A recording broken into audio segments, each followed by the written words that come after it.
Hello again. Early March already. My, time does motor on when you finally get past the free-floating anxiety you've been needlessly embracing since early December. Huh, who knew? Yeah, well. So, when last I posted, I'd found out I did not, in fact, have to endure a lumpectomy mastectomy. And me, being me, was conflicted about it and felt, illogically, blue about the whole thing. Well, I'm over that. No surgery, no disfigurement, no painful recovery. Yay! On to the next. What else should I worry about? What else indeed? Well, I will tell you. As I've reported to you many times, one of the chief hallmarks of this stupid disease is uncertainty. You just never know when that Damocles sword you've got hanging over your pretty scrolled iron bed is gonna fall, in one way or another.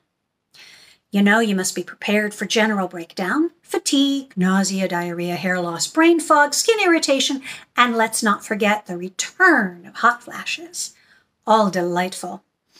But all can be managed and still have a good quality of life. That dreadful dangling sword, though, is me wondering when the big dog meds they've prescribed, Verzenio for me, will stop working. Because they do. Generally, these meds lose their efficacy in year 3, or if you're lucky, 4. As I've been riding around on this cancer carousel since February 2021, I expect bad news regarding this every time I go in now or for a blood test or whatever. I do try not to borrow trouble, as my late mother-in-law would say, but still, that fucking sword over the bed. And this was where I was in my mind when I went into the clinic last week. Last Friday, I went in for my 3-month blood test, visit with the oncologist, and IV infusion to strengthen bones. Because my doctor's demanding and determined, test and scan results come back fast. Within an hour of the tests, we were in her office looking at the results together and chatting. Now, I have to set the scene here. I'm a woman that appreciates fashion, good quality fabric, great fit, and am an avid appreciator of a clean, classic, but not predictable aesthetic. I arrive for my appointment in fitted jeans, a red cashmere pullover, black leather jacket, leather gloves with a cunning red stripe, and black suede boots. I do this not only because I enjoy good clothes, but because I find it helps me get past the awful and relentless routine of clinic visits and procedures. Yeah, I could just throw a jacket over my jams and slouch in, but that feels like giving up. Putting myself together like this is me donning my armor. So here I am, in my casual sartorial battle gear, and in walks my doctor.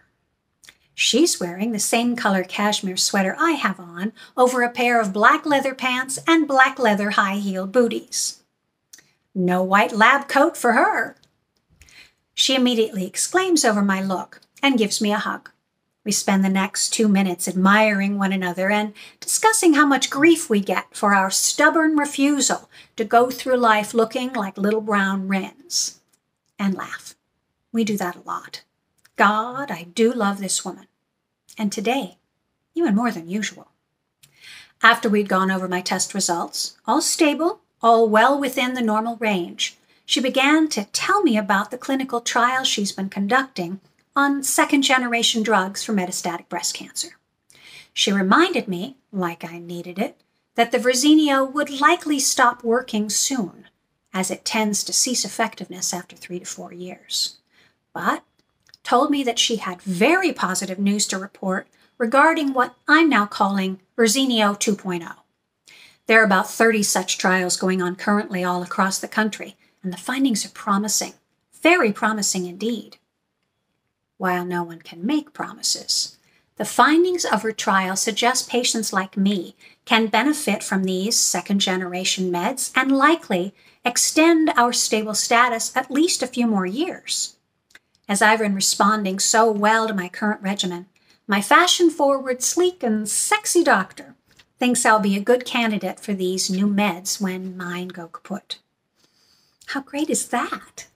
So, while uncertainty reigns when riding the metastatic breast cancer carousel, hope appears to be riding that pretty painted pony right next to you. Following along with that metaphor, I intend to grab that brass ring and plan on hanging around a little bit longer. So, I may see 70, 75, or even 80. And that, my friends listening, is why I've checked in today. To let you know there is always hope, to encourage you to hang in, and to continue being you, whatever that may mean. For me, it means welcoming good news, festooning that Damocles sword with some twinkly lights, dressing like I'm going somewhere fascinating, and appreciating what life has yet in store for me. I also urge you to surround yourself with your people. Let them know you love them. Let them know you appreciate their being with you. Let those people in your life who've made you a priority, who make it a point to see you, who have shown they love you, let them know how much they mean to you. And make plans with them for the future.